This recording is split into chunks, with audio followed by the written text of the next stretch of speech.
Là, t'as pas de drugs, the music. Leaning like the Tower of Pisa, I can't believe that he used the same shit that killed Michael so leisurely. Young black activists ain't fucking with no activists. Nah, I ain't no pacifist. Yeah, nigga, that's a fist. Pro-black as shit, but still be on my ratchet shit. I'm all for having fun and preaching to the congregation. I love the combination, everything in moderation. But when the revolution come and you inebriated, and all your rights are abbreviated, the powers that be will see and be extremely elated. Yeah, I couldn't because I'm scared. Alright, welcome back, ladies and gentlemen, to the Bump in the Night podcast. I am your host, the Boogeyman Johnny Zuko, with my co-host Ginger Snap. And if you hear a third voice in the background, that is Miss Moist. Ms. Moist. Ms. Moist. Ms. Moist to you. And today we got another guest. Hey, 2 weeks in a row we got a guest. 2 weeks in a row. That's pretty awesome. Moving on. And that's our guest, Spooks McGhie. He is a rapper, producer, singer / chef, and his new EP, Wait All Summer, is now on iHeartRadio, iTunes, YouTube. Go ahead, download that, and show mad love to independent artists. Because appreciate indie artists, man, we need that money. Oh yeah, definitely. We need them 2 cents. Exactly. 0.02 cents. Hey, Bandcamp is actually a little bit more generous, so. Right. And today we're going to be talking to Spooks McGhie about his horror background and what he loves about the genre.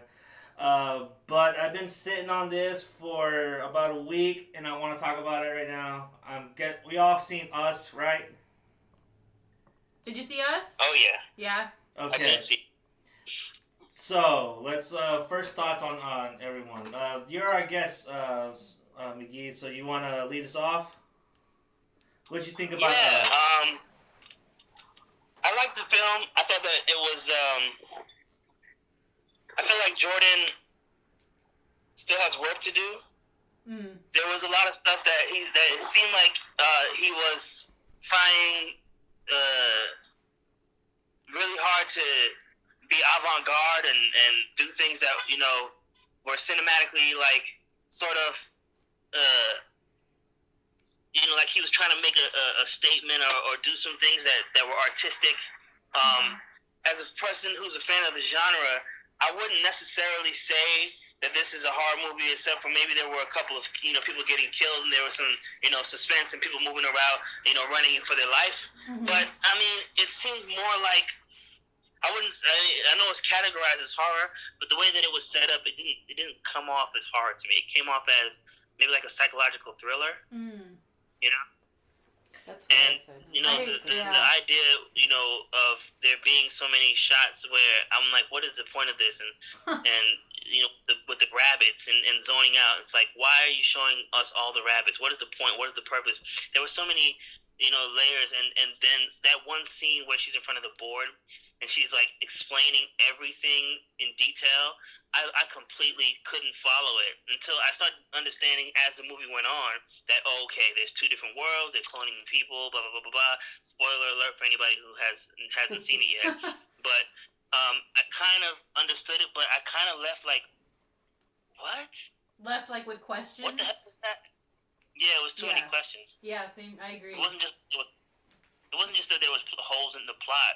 I felt like it was more so like, what exactly is it supposed to be? Like, why are we doing the hands across the world?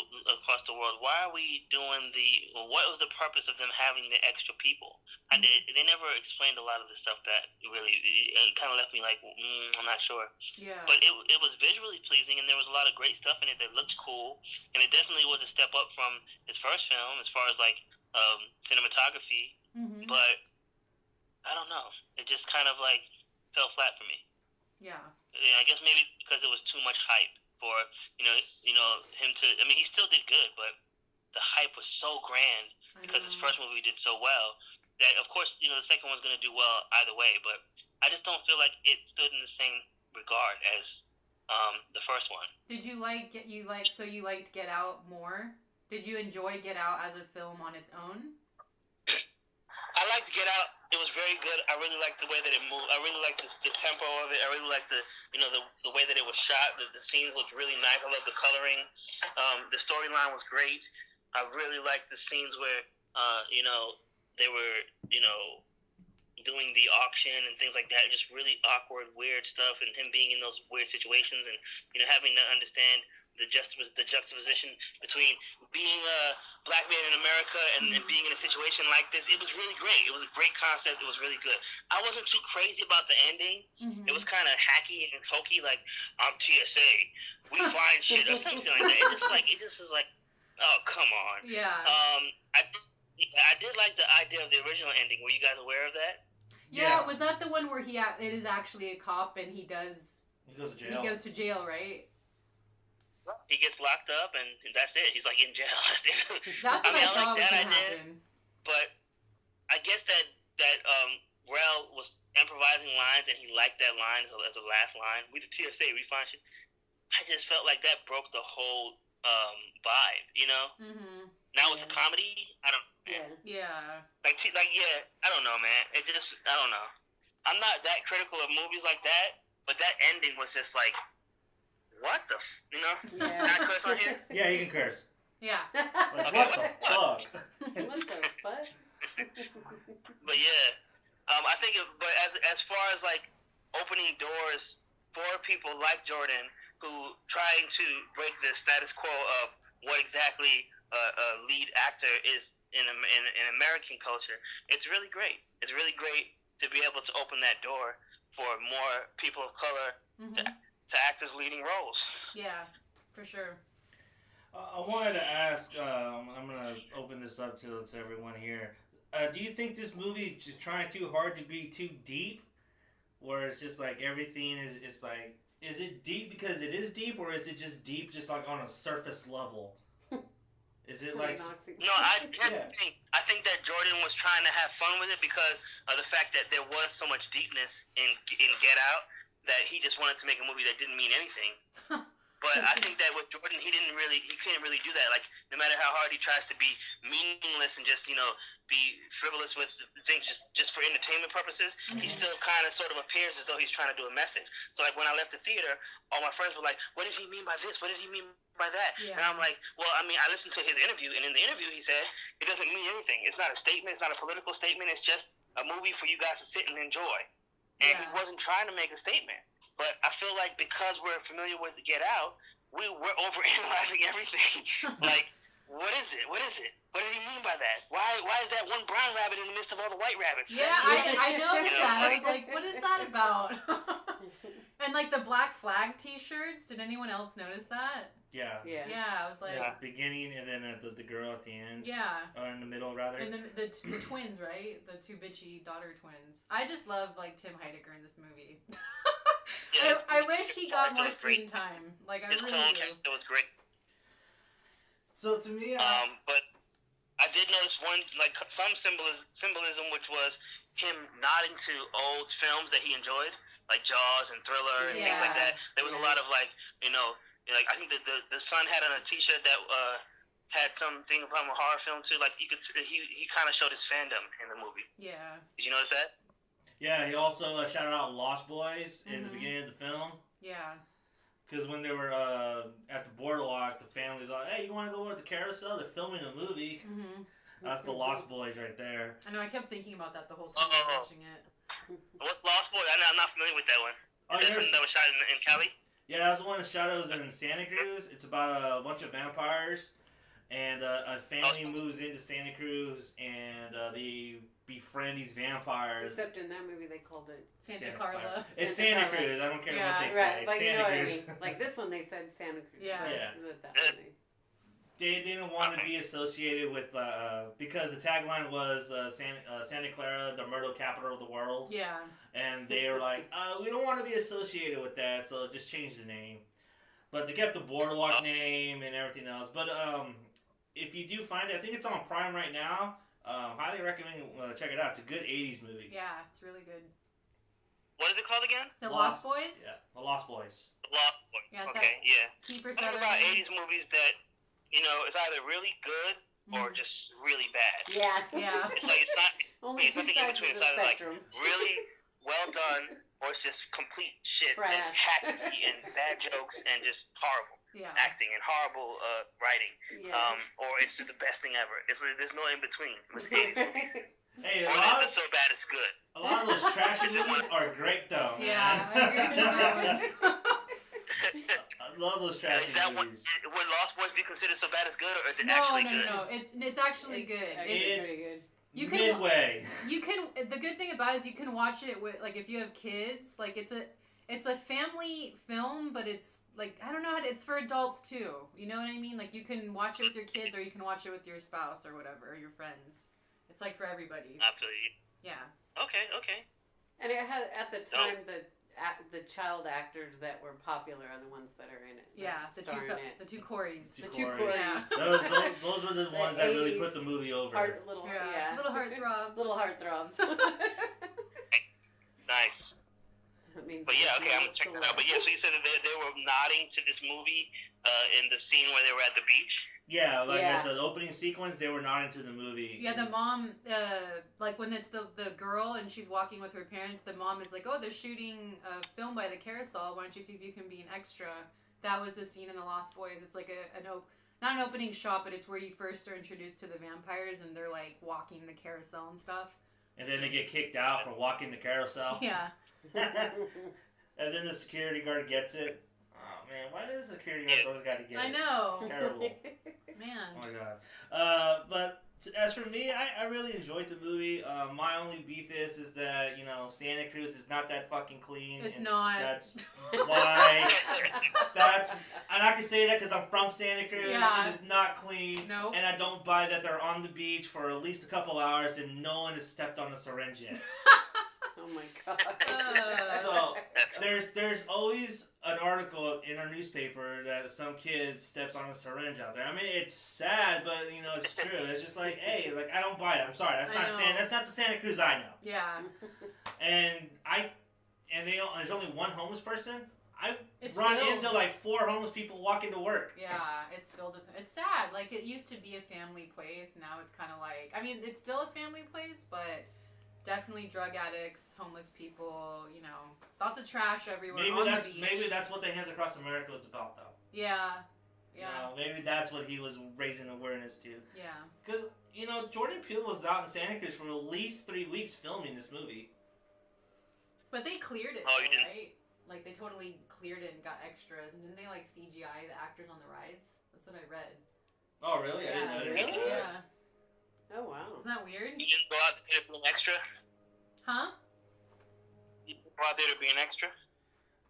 No, we weren't. By the time we find out that the movie was filming here, it was already wrapped. Yeah. I was like, oh, man. I have a friend who was in it. Oh, really? She was It's next super to me. secretive.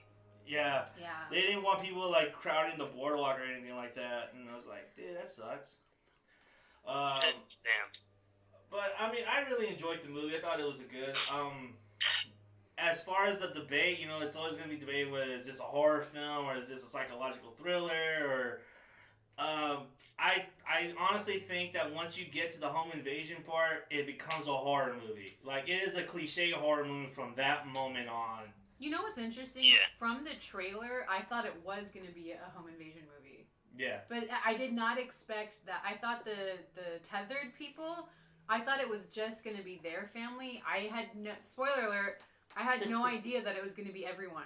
I need to put like a spoiler Yeah. sign at the beginning of this Spoiler. episode. Spoilers. But that... I kind of thought that maybe that the Heidecker family was going to be in there, Yeah. but I didn't think it would be the whole world. That definitely was a twist. Yeah, right? I wasn't expecting that at all. But when they showed up at Tim Heidecker's house, I was like, holy shit. I really liked once it got to that point. And, because the movie became something else once you're introduced to the other tethered people. like more is at stake. Because then you know that there's like another world below Right. us, and then like the stakes are raised from that moment on. Yeah. I really want his robe. Yeah, when it was... Wasn't that awesome that he's like chilling out and he's like having a drink and she's like, can you go check? And he goes, I'm kind of busy right now. I was like, that'd be me if I was in that movie. And you wonder why you won't survive a horror movie. I would survive. I'd be the first one out of there. No, you'd be the first to go. No, I wouldn't. Yeah, you would. I'd be the killer. No. Virgo, the number one sign. That's right.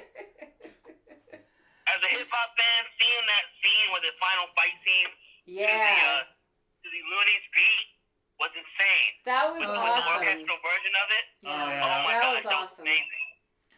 That was good. That was so good. Oh, that shit was crazy. Yeah. I got all excited. I started elbowing Johnny. I'm like, you recognize that? That was good. That was good. I bet the Loonies are like really happy about it. You know? Well, probably not.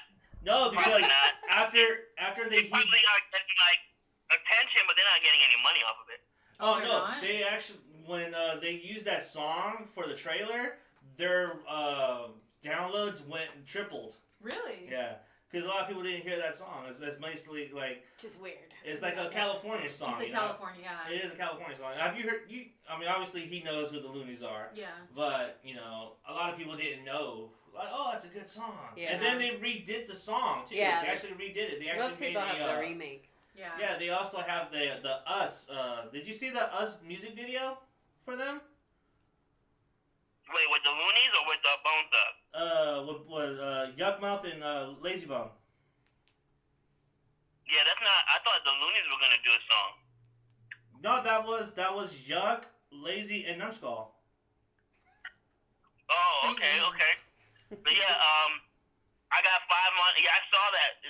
They were doing the video and they had the tethers in the video. That was pretty cool. Yeah, that was a really good video, and I was like, oh shit. Good for them for capitalizing on it. Yeah. So what you're saying is that one of the people that was on that song are from the original Loonies? Yeah. The first verse is Yuckmouth. That was him. That was the original. Yuckmouth. That's right. Yeah. That's right. But yeah, I saw the I've Got 5 on It song, and I started listening to it like, wow, this song is actually very good, but then there's some really cringe stuff in it too. Yeah. Especially have you watched the video recently? The original or the I Got 5 remake? on It? Yeah. Original music video? The original. It's really cringe. It's kind of like these guys are like hanging around these girls who obviously were paid, and they're so awkward. It's obviously their first video. It's kind of funny to watch because they look very lame in the song. I haven't In the seen video, it. the song sounds great, but they all look very lame. In the original Have you too, seen- there's a line about sax to the face. About sex to the face? Sax. Oh to the my face. god. Which is a reference to Well, to me, but when you're like, what? What year was that out? Like what year did that 90... was it late 90s? 94, 95? Oh wow, mid 90s? Yeah, it was mid-90s. It got so popular again though in like 2005 because like that's Wait, hold on. It was... I want to say around 96, 97 because I was in middle school when I heard that song. okay. It was popular when I was in high school, but that was like 2004, 2005, and everybody would play that song like But I all think the that time. wasn't the original. When did the remake? Said that it came out in 1995, 95. and the actually is pretty cool because it has E40 on it and a bunch Yeah. from the Bay Area. Was that like the mid 2000s then? No, they did that right after they dropped Really? that song. Yeah. Huh. They did I that think right after. more people are familiar with the remake. The than E40, that's the one original. I know. Yeah. Yeah. Well, because you have like it's a who's who that's on Yeah. that song. You know? Yeah. And then you have everyone from Shock G Exactly. to E40 to Be Legit. Mhm. The only person that's not on there is Too Short, which is another story in itself. But what do you But think? one thing that I noticed was that the vibe on it thing. Shit, I forgot what I was gonna say. Go ahead. No, that happens to me a lot too. I usually forget. Hey, so Lisa, what did you think about the movie? So, like, did you like it? Did you not like it? You know, again, what he was saying, everyone was hyping this up because how successful he was with Get Out. So, and I wasn't the biggest fan of Get Out, but I appreciate what it did. So I was like, this is a cool story. Okay, so I went and I saw it, and I at first I thought Lupita was way overreacting, but then it makes sense. At the end, you find out. Like, I think that was like a choice, because I was like, she's like really overreacting here. But then I was like, okay. So story wise, I really liked it. I thought it was shot really well. You know, it had its comical parts. It had its like jump scares. But I agree with you. Like, I don't think it was a horror film. I think it was more of a psychological thriller. And I don't know. For me, once it gets into the explanation part, it wasn't really explained well. Like, I feel he didn't really get into that too much. Or I don't know, like, his storytelling abilities. Yeah, like he just stuffed a bunch of dialogue together, like, I'm going to explain everything right now. Exactly. And she's, like, doing the dialogue in that crazy voice, too. So you got to understand it through the voice. Yeah, it was just so annoying. Right? I'm like, in my mind, I'm like, man, do you want a glass of water? Like, it made me, it made me want to cough. You got a frog in your throat? Yeah. But, like, he just kind of, like, he did that in Get Out, too, towards the end. Like, he just, I think it's a comic thing, because he is a comedian. They just rush to the punchline.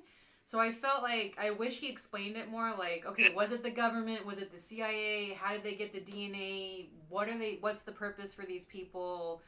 You know, I get the rabbit symbology, because that's kind of like rabbits are being cloned, Alice in Wonderland falling down the rabbit hole. So I got that, but I just kind of wish the story was explained a little bit more. But I liked it. I enjoyed it. I didn't think it was perfect, but I definitely think it was a cool film. And it felt... The pace was good. The pace was good. It felt very Twilight Zone to me. Like, I could totally see this as like a Twilight Zone episode. Well, he said he was influenced by the pilot episode Mirror Image. Oh, okay. And so the basis of the plot was based on that pilot. Okay. But yeah, I really liked the cinematography in this. I thought the lighting was really cool.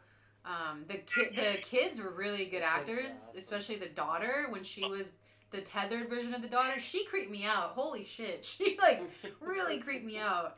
But I love the boat scene when he kills his tethered version. I thought that was great. And I love like the whole like America like keeping up with the Joneses symbology. Like, oh man, like they have a yacht. I don't have a boat. They have a better car. Like they got a better house. Like, you relate to that, you know, and I felt like the husband, you know, is trying to, like, you know, you just want to be, like, middle-class America, and then especially the symbology where they're like, what are you? And she's like, we are Americans. I liked that a lot, too, so. Yeah, that's perfect. Yeah. So, you know, I enjoyed it. And you gotta keep him for writing it, too. Like, he wrote that. Like, he really wrote all of that. That's pretty, you know, impressive, you know? Yeah, for sure. But yeah, like I said, I actually did really like it. I just wish it was explained a little bit more, but you know, can't be perfect. I honestly feel that if the movie was explained, I feel like a lot of it wouldn't work because it was explained, and I feel like it's like nightmare logic, you know? Mm-hmm. It's pure nightmare fuel. Your nightmares don't make sense. They're not supposed to make sense. Nightmares are symptoms of symbologies, of symbolisms that are just put together of some of your fears. And I feel that's what this movie does well, is that this movie is a pure nightmare film. It's completely nightmarish from once it gets at 11 p.m., that's when the nightmare starts. And it doesn't end even till after the movie ends, you know, the nightmare's still going. Yeah. And I think I think a lot of people are criticizing this film because, I want explanation, or I want more this, that.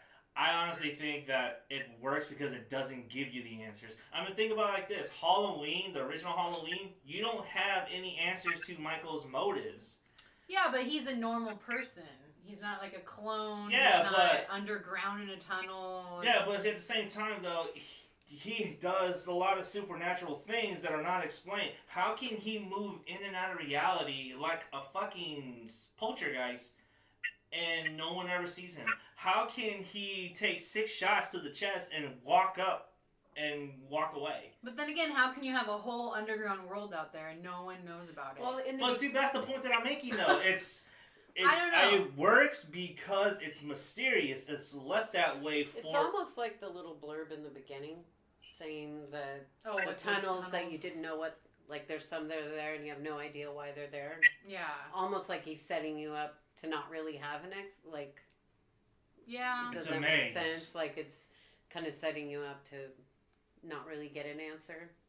And like, did you notice that could go either way. Did you notice like with her though, like do they eat? Because she doesn't really. Like if you look at the beginning when they're all eating like the fast food at the table, she's not eating that. She has like water. When she goes to the beach and her friend says, "Oh, do you want some rosé?" And she goes, "No, I'll just have water." Like, do the tethers not eat? Do they, I just have so many questions. They eat the rabbit. They eat the rabbits? Like, where do they get their rabbits? Where do they get their clothes? Like, what's their nutrition? Like, how are they living? They never see sunlight? I don't know. Like, I just had all these, like, questions. During her monologue, she was saying that they ate the rabbits. That's all they ate. Oh, I don't remember her saying that. Poor rabbits. Yeah. Well, there's one scene too where they're ripping. Now, one thing that I didn't understand was the scene where it looked cool. Now it looked really cool, where everything that was happening on the surface was juxtaposed with the things that were happening under the ground, and they were doing the same thing. Yeah. But I mean, like if something was cloned, I don't see that making much sense. They probably would be doing completely different things. Like they wouldn't be just moving and acting in a manner of the people on the surface. It just didn't make any. It looked really cool though. Yeah. To see those two different interacting with each other, but it made no sense whatsoever. But it comes back around though when the kid controls his tethered version and makes him walk into the fire though. So that does make sense.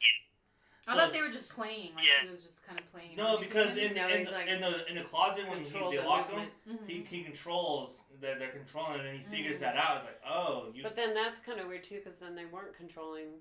Right. Like, how does it go in and out? Yeah, but from the. So it's like it's interesting how he makes these rules, but gradually throughout the film, he gradually breaks them very subtly, though. If you think about it.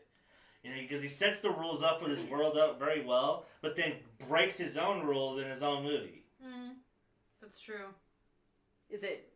Yeah, and it makes sense that they would have jumpsuits on, but it doesn't make sense that they would have ratty versions of their clothes. Like the girl from the surface had on a Michael Jackson Thriller shirt, but it was faded, and the girl from the underground had the faded Michael Jackson shirt, and the girl from the surface had one that had bright colors on it. That makes no sense. Yeah. The clothes are just gonna copy. That makes no sense. I know. If they're cloning people, they're not printing out weaker versions of their clothes. Right. It just makes no sense. 3D printers. Maybe they're from 3D printers. I was thinking. Since you brought that up, I was thinking about like the mirror image, like like mirrors, like you would like put on your shirt and look in the mirror, and the image on the mirror is backwards. Yeah. So that's what I kind of got from that, because it's supposed to represent their mirrors and their shadows of the people up below. Up above. So that's what I kind of got from it. I thought it was just a Thriller shirt backwards. Happen? How does it happen? Why? To me, I just feel like... What's the point? Like, I get it, but how does it happen? I don't think you're supposed to know. How did it come out that way? But I always ask questions. Because everything down there is backwards. Honestly, in my opinion, if it was for real happening like that, they would all be naked or that's what I was thinking. Right? Exactly. Right? Yeah, I agree with you. Which you would have loved. Yeah. Penis for days. That's how they sound. I would. I think that a lot of the noises that they had did resemble people with mental disorders like autism and things like that. I felt like, I get that they were doing that, but it's kind of, in 2019, I'm surprised that they were able to get away with it. I know there was a little bit of backlash because I think that Lupita's character was based off of a mental speech impediment. Yeah, there was a backlash about that. I mean, no one's really outraged about it, and that's cool, but... Yeah. No, I mean there wasn't really... There are people outraged about it, and they're saying, like, you're demonizing people with mental health issues. Like, what's wrong with you? And to me, it's like... And on top of that, the disorder that she looked into, she was fed wrong information. So the disorder that she looked into doesn't affect your vocal cords at all or your inflections. it does something different, and so the one she looked into was completely off base, and it was just like, oh shit. I thought it was based on a politician. Let me look this up, because So to touch on you saying about demonize, that whole idea, I didn't walk out thinking. I didn't walk out thinking about it either. No. What I was gonna say. Let me finish, because I think that the tethered people were evil. Like, I didn't walk out thinking that. No, it's almost that whole debate of nature versus nurture, right? And the way that your influences as you're developing.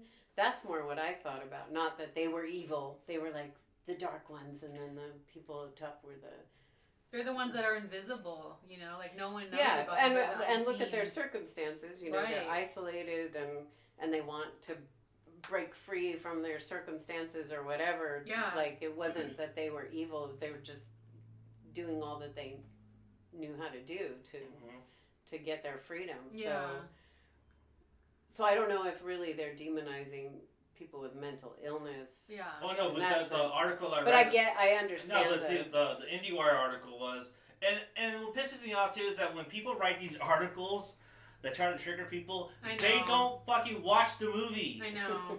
They hear about it, and they're like, oh my god, I'm gonna fucking type about this and say how offended I am. Like, are you fucking kidding me? Watch the movie, and then you can go on there and say what you want to say if you still feel that way. Right. You know what I mean? Yeah. But at least get some context behind the performance and not try to understand what she's doing. Because what she's doing made sense, because by the end, her vocal cords are crushed. That's why she has to talk that way. Yeah. So this is who she got influenced from, is Robert F. Kennedy Jr., who had spasmodic dysphonia, a neurological disorder that causes involuntary spasms of the larynx. So that was her, I don't want to say inspiration, but that's who she looked to do the voice.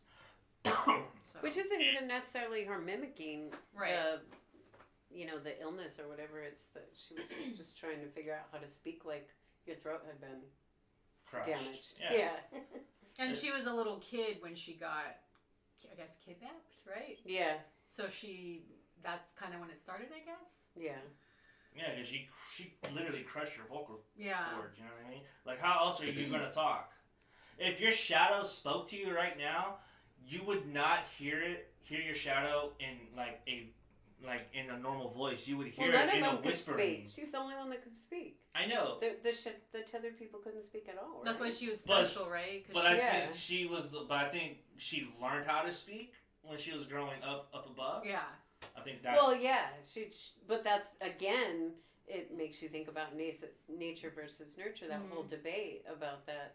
Also, that's what I thought about through the whole movie. Do you think this film symbolizes, like, you are your worst enemy? Do you think that has anything to do because, like, you only fear yourself, or you only limit yourself to certain things, or, like, people like to blame other people, but the blame is on you. It's your actions. You're getting a little too deep now. We don't do that here. Which I absolutely we don't think agree here. with. We just talk. We make our own problems. Right? I don't know. I was 100%. No, I think that what he's hinting at is maybe like an idea that we're willing to do really odd things to ensure that the future of our world, like doing things that might be considered unethical, or like playing God. You know. Yeah. I think that he was touching on that concept, maybe, like, trying to clone humans, or trying to clone body parts to do stem cells, or seeking the everlasting, the fountain of youth, trying to find a way to exist longer. And I think that he was saying, like, if we keep on continuing in that and searching for those things, that it's going to backfire. I don't know, maybe. Yeah. I just think this movie's all over Whatever. the place. It's all over it's all over the place. I don't know. It's like The Shining, where it's like there's a lot of theories, and this movie over the years, this movie is gonna get its own documentary about like the theories and the ideologies about Jordan Peele and what he was trying to say. Which is maybe what he was going for too. Maybe, yeah. They're aliens. Keep them relevant. Keep the movie relevant. I just want to know who makes those scissors. Oh, yeah.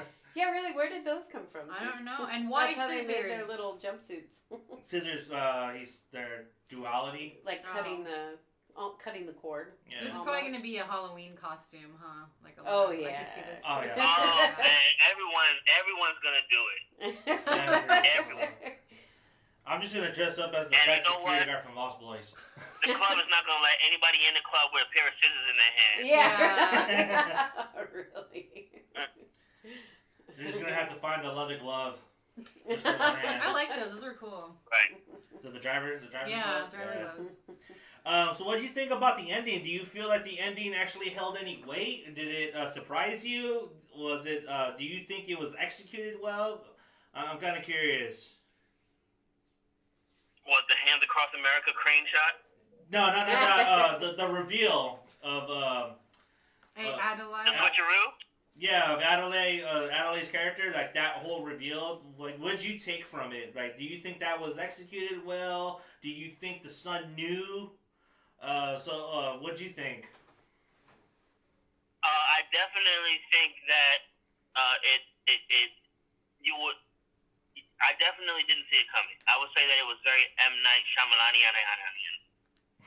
And the twist being so wow, I really genuinely did not see it coming.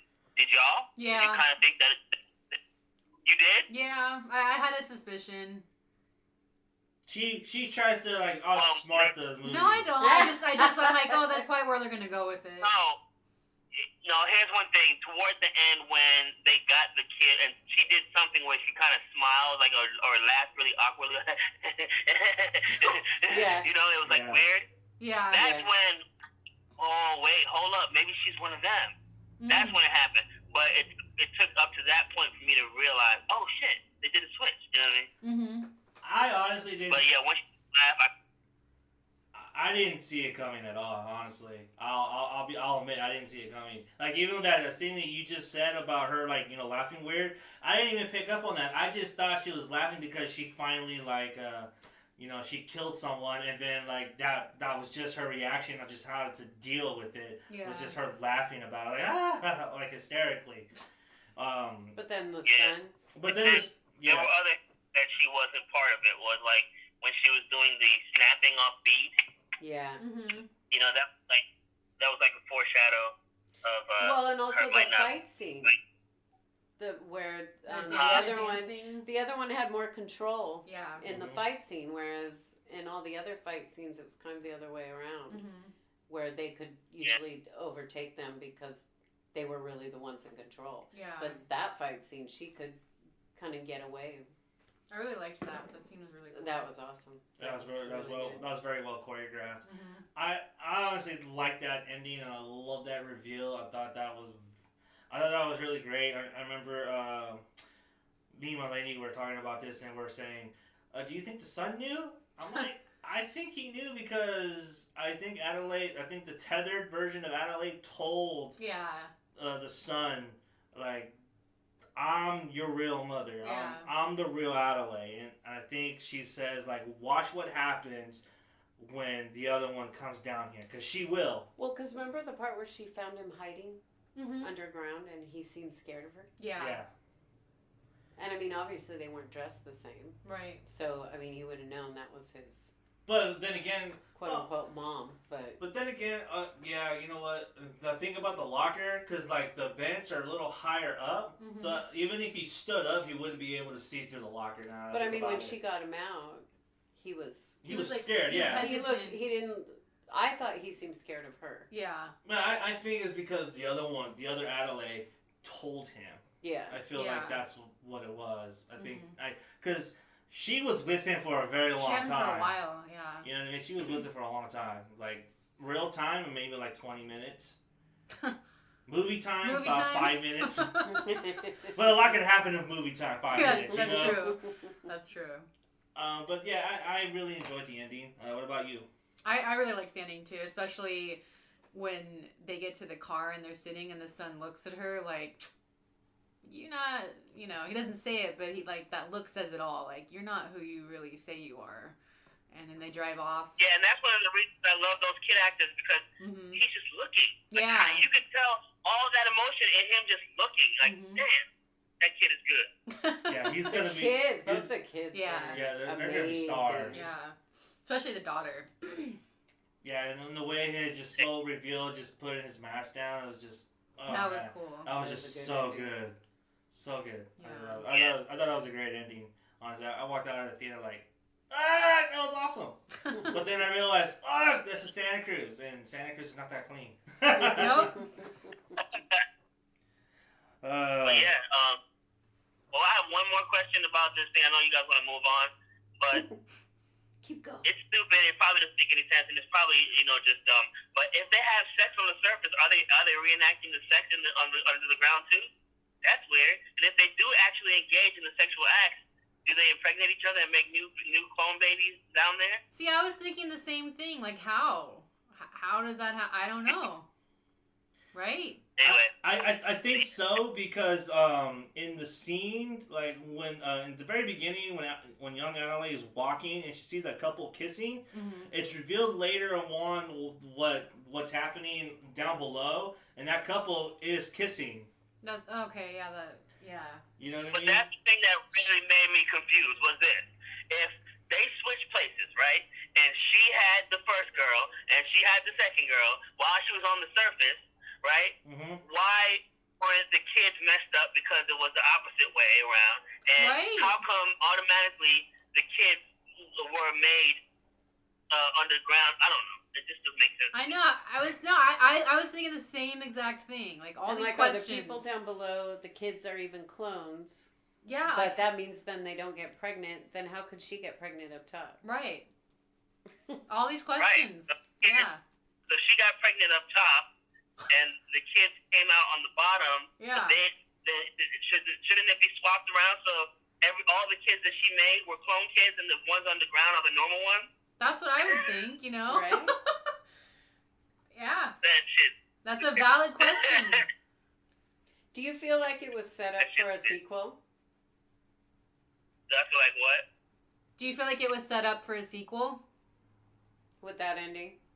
No, I don't think there's any it can keep going like that, no.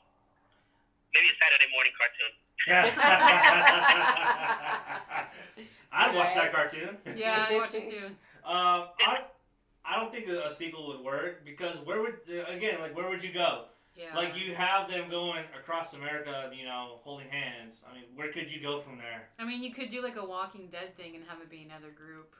And just keep going on and on and on. Yeah. Well, like underneath the ground, there's other clones underneath the ground again. Like that New are clones York, of the clone. New York or something, or LA. I don't know. That's weird. I don't Anyway, think yeah, I don't think they would. I don't think they're gonna do a sequel. I don't know. Now I'm just curious on what the third film's gonna be now. I would love to see Jordan Peele's take on a slasher. See how symbolic he can get with that. Like a straight slasher. I want to see him get back into comedy. Honestly, I like his comedy. I wasn't a big fan of Keanu. I liked him not on Keanu, that TV. but the sketches and the characters that they created, like Jordan is almost like a chameleon. He can just morph into any style, any type of person. His acting is pretty dope. I think if he did something more character based, with Keanu was more like, I don't even think Jordan directed Keanu. Well, him and he split directing. Co-directed. Yeah. Oh, okay, but no, I don't think that. I think that they should take an Eddie Murphy approach with more characters, and they play multiple characters in a film, and they have a storyline where they can play around with characters in a film. I think that would be great to see, but I don't think that Jordan. Because I think Jordan feels like he's above that. Like he's not on some nutty professor, or like the clumps or something like that. I feel like he appreciated it, but he would probably only make jokes about it. Like I don't think he would really consider doing something that has multiple characters played by the same people. Do you think he's gonna stick to horror now because of his successes? No, I mean because he's already branching out. Like he's the one who's responsible for Black Klansman. He was responsible for that Tracy Morgan show, which I like a lot. Is it The Last So OG? I think that, The Last OG? Yeah, The Last OG. I mean, he's responsible for a lot of things that aren't particularly horror-based. Mm-hmm. So I don't see him sticking to horror all the way through. Mm-hmm. I think he's going to dabble in other things.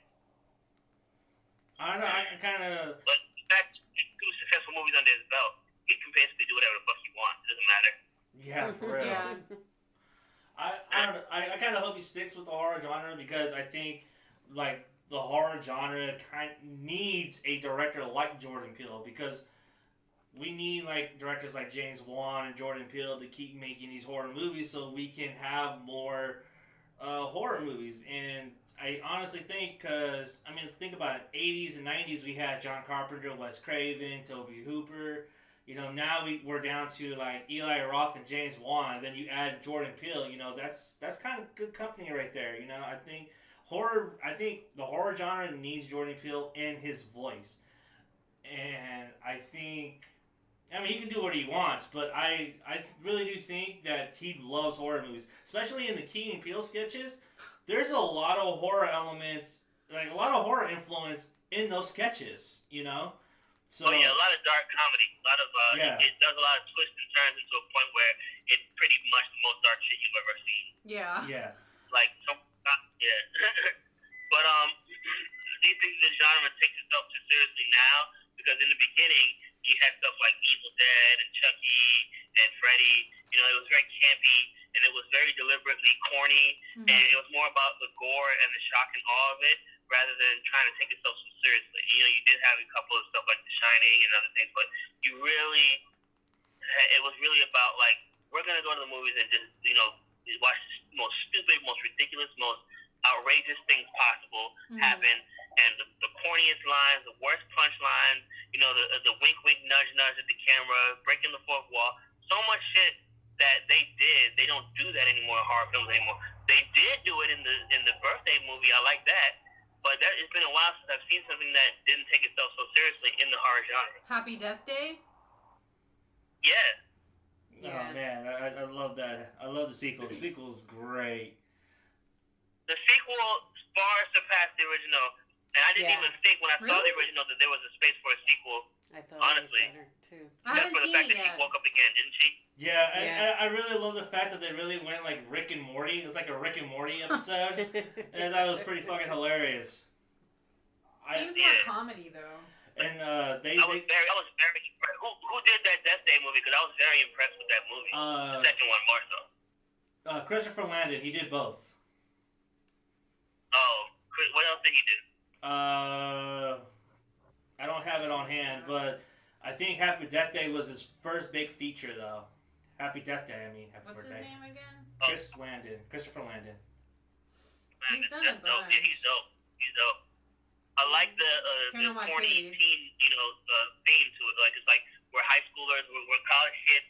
You know, I like that vibe because it breaks you into a world that, you know, that is cute. You know, yeah, it's like cutesy wootsy. It's like, you know, hey guys, we're in school. You know what I'm saying? You don't see that anymore. Everyone's, like I said, they take themselves too seriously, man. Yeah. Yeah. I agree. So, segue into that, I wanted to know, what was the very first horror movie, or the first horror movie that you remember that made you a fan of the genre? Do you remember? Let me see. Well, you guys can answer. I'll think for a little bit. What was that? I said you guys can answer. I'll think for a little bit. Well, my first horror movie was A Nightmare on Elm Street.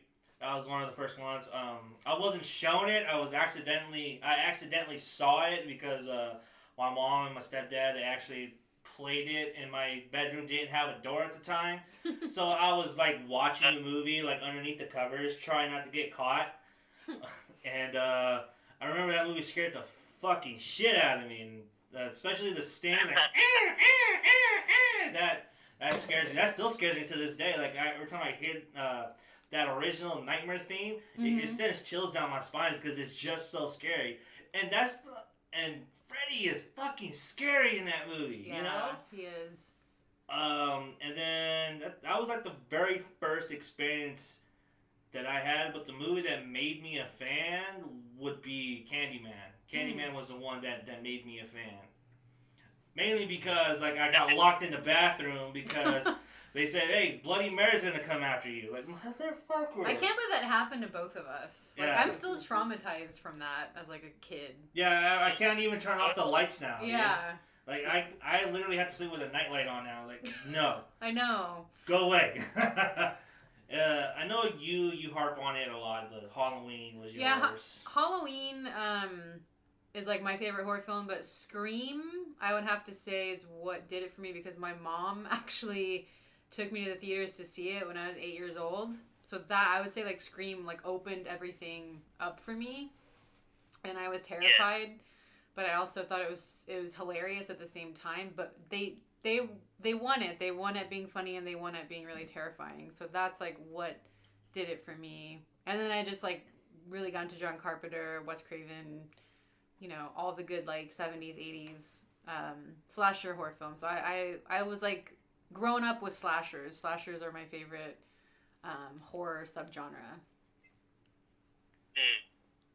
Well, with me, it was like we kind of got introduced to it through Goosebumps, and that piqued our curiosity, and then it was like, okay, well, you watching the kids horror, so let's upgrade a little bit.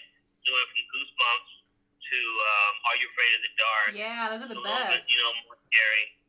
And then Tales from the Crypt, and you know, like it was like late night. It was more so late night, like short. So it wasn't full features. And I think, if I'm not mistaken, the first full feature that I saw that I really liked was the Final Destination series. Oh, interesting. Yeah, I like the whole concept of death being a character. Did you like the first one the best out of all of them? Maybe the second and the third one, but the first one laid the groundwork. It was really fun. It was really fun because it was a fresh idea. It was like, you know, death is a character. Death is there, and death is watching us and trying to catch up. Yeah. And we're running away from the concept of death. That's really interesting. Because what other movie has where a theme or an action is a character, or you know, like what movie? I mean, except for maybe In and Out, where emotions and things are part of the storyline. You know what I mean? Yeah. Like where that's the thing. Like no one's like, oh, happiness is here. Happiness is coming to get us, or you know, fear is coming. Like I've seen a movie where they have manifestation of fear, but I don't remember what it was called. But yeah, the idea that death is an actual thing, an entity that you know is calculating things, and you can cheat it, and you can skip the calculation and skip the pattern. That was really interesting. I like that kind of stuff. It makes you think, you know. Yeah, that movie made me scared to fly. To fly or to ride behind a truck that has barrels on it. Yes, that too. Anything, just living. After I saw Final Destination 3 in Santa Cruz. Is that the roller coaster one? Yeah, it's the roller coaster one. Right after that, I went to the boardwalk and started walking up and down and like going, and then I'm standing in line, right? Because it's just forced to have it. And I used to work at the boardwalk, so I used to get free passes. So I would just go on rides and stuff like that just to kill time. And then I went on the ride called the Hurricane. It's not there no more, but it was a blue. Right. It was a blue roller coaster that kind of looked like the roller coaster in Final Destination 3, except without the hula hoop. And I'm standing in line and I'm thinking about it, like, and I look and I just see the thing. The cart just flies past me and like, yeah, maybe this is not a good idea right now. I'm gonna go over here. Did you like roller coasters before though? No, I didn't like roller coasters. I don't like roller coasters either. Oh my God, I I didn't love go on roller the Giant Dipper till I was 25. What? Seriously. I don't like them. I don't like them. My parents took me to Great America for my 8th grade graduation, and I was so afraid I didn't even want to go on Top Gun. Really? It's horrifying. That and Drop Zone? Ugh. I would not go on Drop Zone. It's terrifying. Don't do it. Don't do it. We went on it once, and it It is. You got stuck? No, I didn't get stuck, but it's like it's so high up you can see like the sky view, the skyline. Yeah. And when it drops, oh my god, dude, I literally almost shit my pants. I was like, I'm good. I'm not doing this anymore. I don't like that. No, I don't like that feeling of my stomach. Like I don't mind like little roller coasters, like ones that don't like loop. the dragon at the boardwalk Yeah, or whatever like that just- one that the just little little kids go on. But the ones that are like you're upside down and you have no control, I don't do those. No, it's like Tower of Terror. I shook for 3 hours after I rode that ride. I went on a roller coaster where your feet dangle. It No. was called the Vortex. It's not even there at the Great American no more. Was it Superman now? Is it called Superman? No, it's not Superman. That's Six Flags. Oh, okay. Yeah. I love Nope. roller Oh, the one where you're laying flat on your stomach? Yeah. No, thank you. Who would want to do Superman, that? oh. Who likes that? Isn't there one on top of a really like a skyscraper and it goes out over? Like, Yeah, that's in Vegas. Off it's the side? Las Vegas, New York. Fuck that. Fuck that. I tried to get my cousin to go out to go there when I went out there in Vegas a couple years ago. So fuck that, I'm not going out there, dude. Nope. Why not? It's on You the were gonna roof. do it? You're gonna do it? I was gonna do it because I was drunk enough, and I was like, "Let's go." You throw up on everybody. Yeah, what the heck? On people below you. Maybe that's why he didn't want to go. Yeah, he wasn't even scared. He's all screwed. So I'm gonna get covered in barf. I'm good. Oh, it's so That has gross. happened to me. by Ew, the way. Yeah. no way. on a ride. Yeah. Oh my god. Wow. That sucks. And so, where were we again? I'm His- sorry, we went on a tangent. I'm What sorry. got him into horror? Final And- Destinations. Okay, yeah. And the first feature was Final Destination. You said your favorites were the second and the third, right? I don't know. There's like 10 of them. I don't remember. All I know is the first one was about the airplane, and that was really cool. Yeah. And right out the gate, boom, they started with the bullshit. Like, they didn't even hesitate. Like, it was probably in the first 10 minutes the plane blew up. Yeah. It was a dream or whatever, but it was, spoiler alert, but damn, that shit really got me because it's like, is this happening right now? Like, this shit just started. Oh, shit. And then it's like, boom, they're back at square one again. That shit was crazy. I loved it. And then after that, that made you go down the rabbit hole, so to speak, with the genre. That made you become more of a fan. I kind of casually watch this stuff, here and there. But my wife started, it started to become a thing that we liked a lot. And then we started watching, anytime the new horror film came out, if it was good, we'd watch it, Mm-hmm. And there's also this American Horror Story series that came out that really got us, back into watching scary stuff. And, it's kind of an aphrodisiac in a way. The idea that, when you're fearful and you start scared, you get scared, then, you start hugging up on each other and she's hugging up on you and she's like jumping and stuff and you're masculine there. So she's like, trying to get you to protect her and all that shit. So, going to watch a movie with your, a horror movie in particular, with your significant other is just, it's just good because it gets the juices flowing, Yeah. For American Horror Story, what has been your favorite season so far? Well,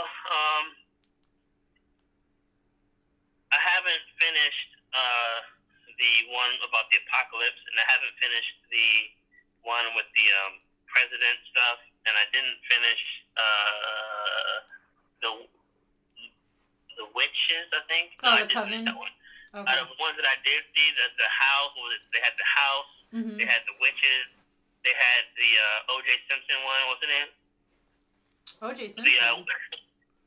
No, I say O.J. Simpson because Cuba Gooding Jr. is in it. Roanoke. Yeah. The Roanoke, I love that shit. That shit was crazy. But out of all of them, the best one I think is, as far as the storyline, would be either the Carnival or the one with the mental institution. Those are my favorite too. The Asylum and Freak Show. Everyone bashes Freak Show. Everybody I know hates it. And I was like, that was such a creative one. What? Yeah. That was amazing. I know. I love. And, that was the best one. That I really think. trips me out. The ability of the actors, how they can just become different characters every season. It's amazing. Dan, what's his name? Is it Dandy? Dandy. Wait. No. The crazy kid? Yeah, he's he's Dandy. Dandy. He was my favorite in Freak Show. I love him. Yeah. Wasn't it? They're all great, man. They all were great. But yeah, the Freak Show and the one with the nun, that shit was amazing. I love that one's really dark. I really liked that one. Asylum. I liked Asylum. I think Asylum was really good. Mm-hmm. I didn't care for the way it ended. Yeah. I felt that was just like whatever. Mm-hmm. But other than that, I really do think that storyline about Asylum was pretty cool. Mm-hmm. Freak Show, I just couldn't get into. I'm sorry. Freak Show was just wasn't my thing. And then they killed Twisty off in the third episode. I'm like, yeah, but then cool. Dandy picks him up. Danny picks him up, yeah, but I got into like the 5th episode and I just lost interest.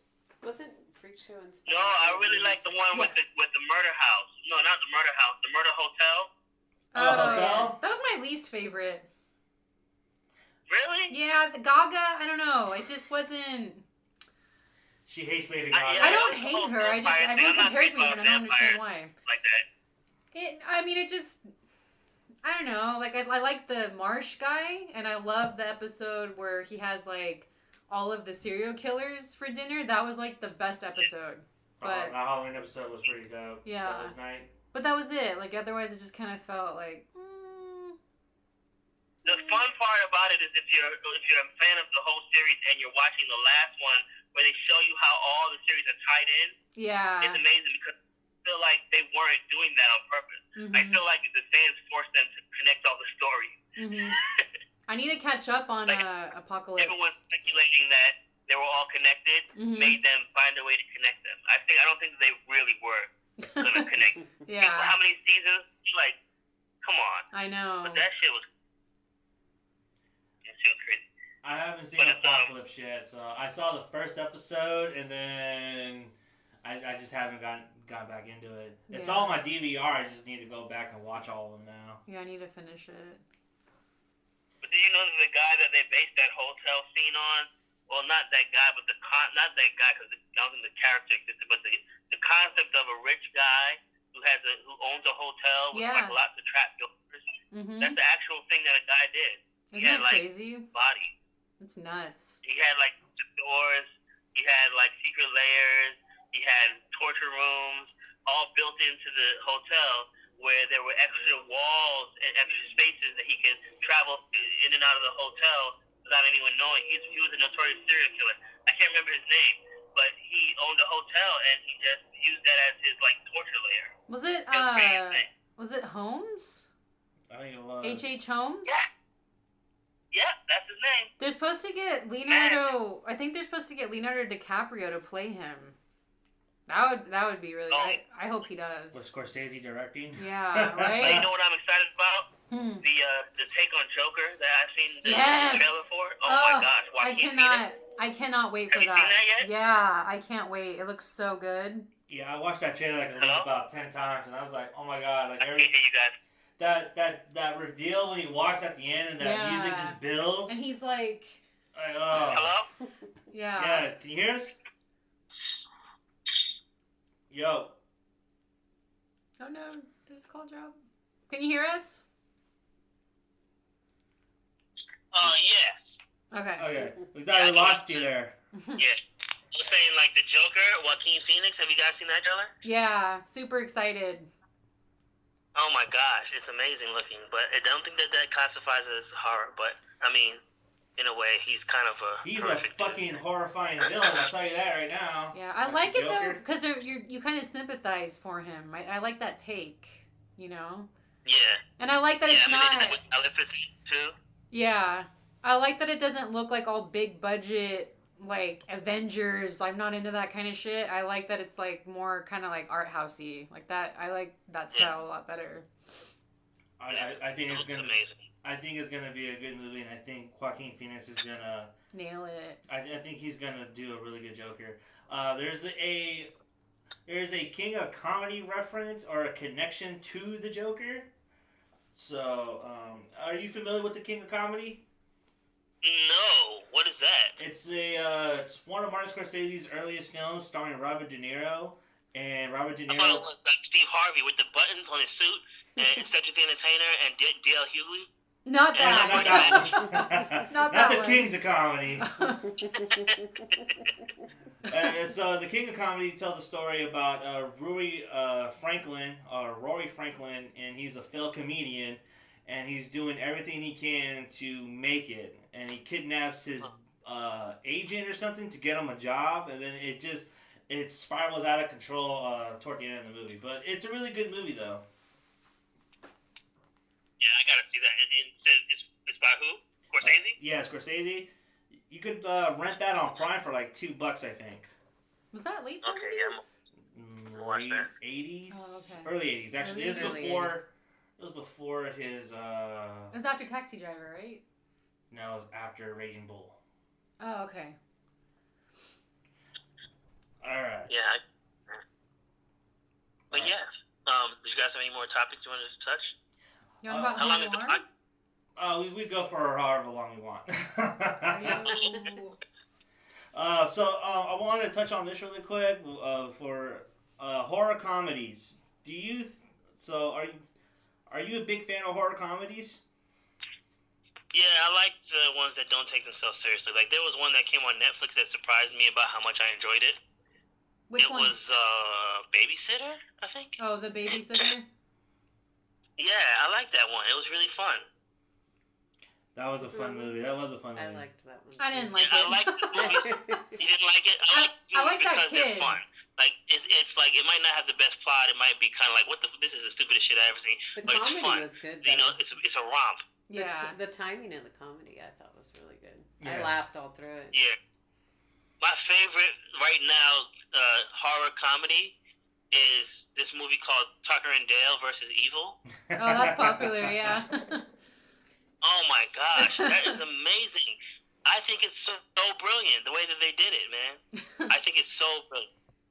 Are you guys familiar with it? Yeah. I haven't seen it, but I've seen the trailers and I've seen people talk about it. I have not seen it. It's on my queue right now, so I definitely need to watch that. Watch it. You'll love it. It's really funny. It's a lot of gore, but the idea is that there's these guys, you know, the classic trope. Yeah. The hillbillies that are like, you know, murderous. But these guys, they're not dumb, but they're just always in the wrong place at the wrong time, and it looks like they're, you know, serial killers, but they're just like, you know, whoops. It's funny, man. You gotta watch it. Whoops. You gotta watch it. Definitely, I'm gonna check it out because it is on my queue, and we've been talking about doing horror comedies for a while. So I'm definitely gonna watch I like that. movies. I like horror comedy. I like movies that seem like they're going to be the you know, the cookie cutter idea that you know that you're familiar with, and it changes. Like Cabin in the Woods. It's like, oh, they're a bunch of teens. They're in Cabin in the Woods, and they're probably going to get murdered. And it's probably, you know, but then it goes deeper. Yeah. Like shit like that is dope to me. You know what I mean? So are you a big fan of the Scream franchise? Scream. Yeah, I think it's good, but it's kind of forgettable, you know? Really? The mask is iconic. Yeah, the mask is iconic, but I don't know any of the characters or remember any of the storylines. Wow, I I totally don't see that. For me, personally. Okay. But, but you're talking about horror comedies that are actually horror movies, not spoofs like Scary Movie. Yeah, like horror comedies. Like, do you think they work though? Do you feel like the comedy like takes away from the horror, or vice versa? Like the horror takes away from the comedy? I think that mixing humor with gore is a way to kind of take people out of the awfulness of someone being decapitated, or you know, the limbs coming off, or someone being exploded, or whatever happened, get sawed in half. You know, there's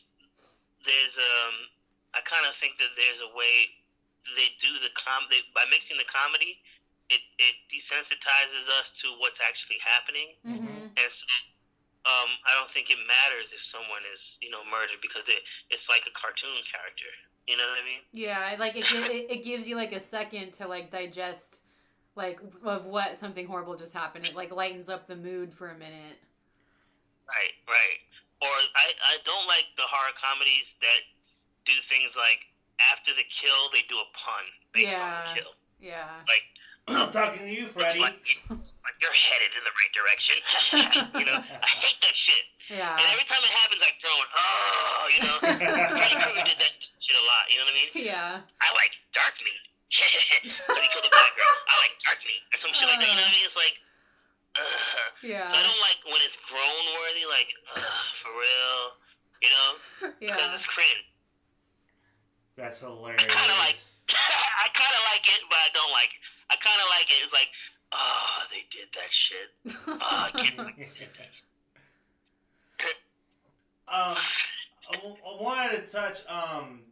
So you posted photos of you and your wife in wedding garments and dressed up as zombies. Did you guys have like a zombie wedding, or was that just like a cosplaying thing, or? Well, yeah, for our anniversary, we hired a photographer to shoot us in zombie makeup. We found a really vintage-looking dress at a thrift store. It was still in the box. It looked like it was from the night. First of all, let me tell you something. It obviously looked like it was from the 50s or the 60s or something like that. That's cool. Because, first of all, this girl, whoever wore this dress, had to be 14 years old. It was such a small, little, tiny-ass dress. Oh. So, in the photos that you're seeing, my wife is like, it's a front view. She cut the dress open so she could put it in front, But that dress was small. For it to be an actual wedding dress in the box from the bridal place. Yeah. I'm like, this is creepy, man. People were getting married real young. But yeah, that's what it was. It was a photo shoot that we just did for our anniversary till death. You know what I mean? Oh, that's cute. Oh, that's dope. I like That's really that. cool. Yeah. I saw those photos. I was like, oh, that's pretty sick. So what inspired to do the zombie anniversary photo shoot? Oh, she used to work for this really popular haunted house in Georgia. I don't know if you're familiar with it. It's called Netherworld. No. Oh. And they are huge. They make millions of dollars every quarter. Wow. And if you ever go to Georgia, you got to check it out. It's so big they had to relocate to another location. Whoa. It's one of the most popular, horror haunted houses in America. But she used to work for them, so she always was into the gore and the stuff. She even had like the backwards walk gig that she would do, where man.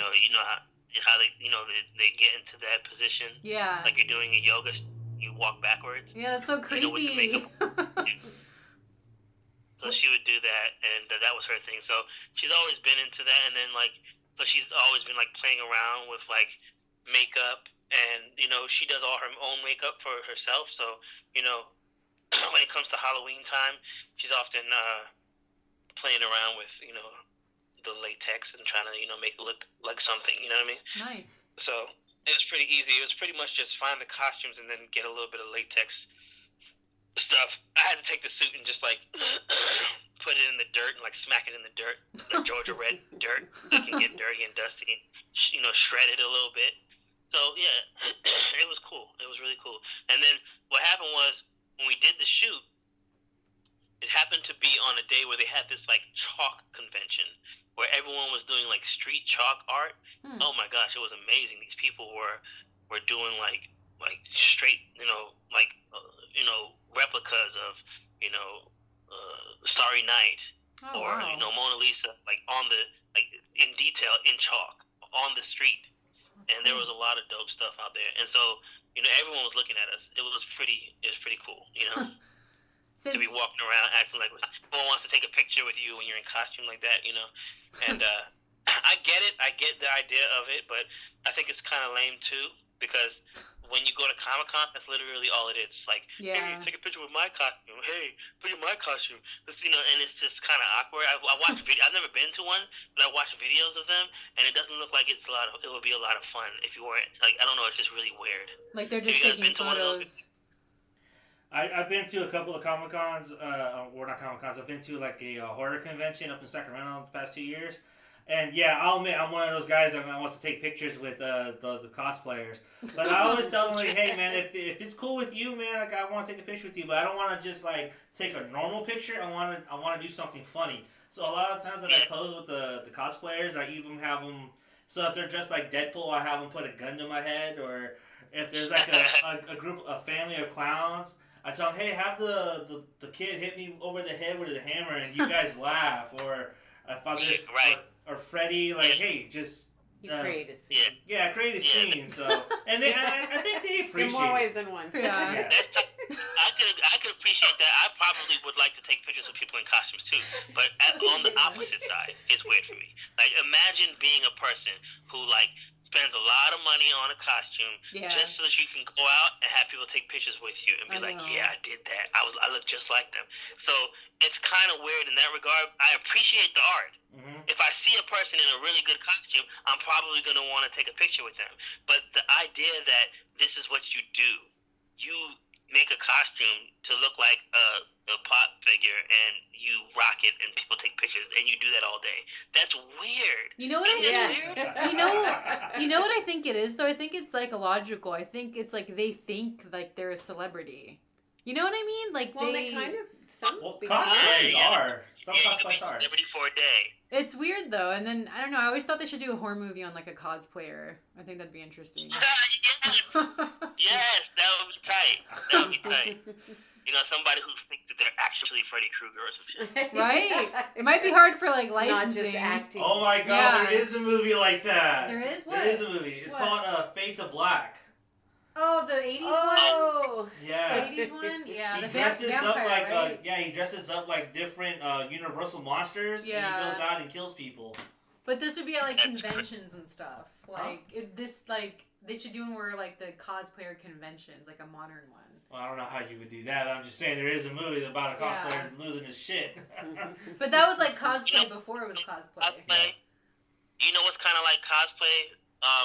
Girls who do like webcam shows. Anime? Girls who do like the sexy webcam shows. Yeah. They talk to all the dudes and stuff online. Yeah. There's a horror movie based on that. Cam? Oh my god, it sucked. It was horrible. I like the idea though.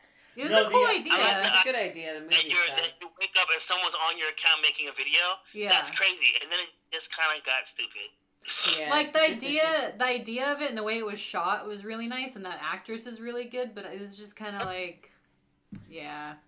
I feel like once like the lighting, the way that it was shot too, it was really it was really like realistic. Like I didn't think that I was watching people pretending to be cam girls. Yeah. I actually felt like these girls were in that world. You know what I mean? For sure. You know what I mean? For sure. They did it, really making it seem like, hey, taking you into that world of the, you know. But I don't think that all the neighborhood cam girls would get together and do a live cam in one room. Well, come on. Maybe. But here's the interesting fact, though, that Cam was actually written by a cam girl. Yeah. Which is interesting. Wow. Huh? Oh, wow. That's tight. Yes, it was actually written by someone that was in that world, so that's one of the reasons why I can appreciate that movie, because she kind of brings you into that world that she's lived in, you know? Like, she's done that stuff. I could tell that it felt very, very authentic. Yeah. Yeah, and, you know, I appreciate that. As for me, I feel like that movie lacked toward the end. It's like she creates a new account. Why the fuck didn't she do that, like, earlier in the movie? I know. It's like, come on. I kind of wanted more of a cat and mouse game with the doppelganger and... Doppelganger. It's a hard word to say. And goddamn, what's her name? The cam girl, whatever. And I kind of wish... I kind of wish they... that ending sequence, I kind of wish there was a little bit more. Yeah, it just kind of fell flat. It was like, hey, $10 and we'll do this. $10, do this. Boom, boom, boom, boom. And then the money gets higher and higher, and then it reaches to that point where it's like, oh, shit. Yeah. You know? But I feel like that ending just didn't... If that ending would have built correctly, I felt I would have liked it a little bit more. But. I wished her doppelganger came and killed her on cam. That's what I wanted. Like, that would have been cool. See, and that's what I thought it was going... Like, when in the beginning, when she was kind of killing herself on film, I was thinking that was going to be, like, the twist, which would have been way better than what... That movie was just dumb. Yeah. All right, so I have a question for you. So you... Speaking of zombies, speaking of Georgia, are you a fan of The Walking Dead? No, I hate that shit. It's so... Really? Yeah, it's horrible.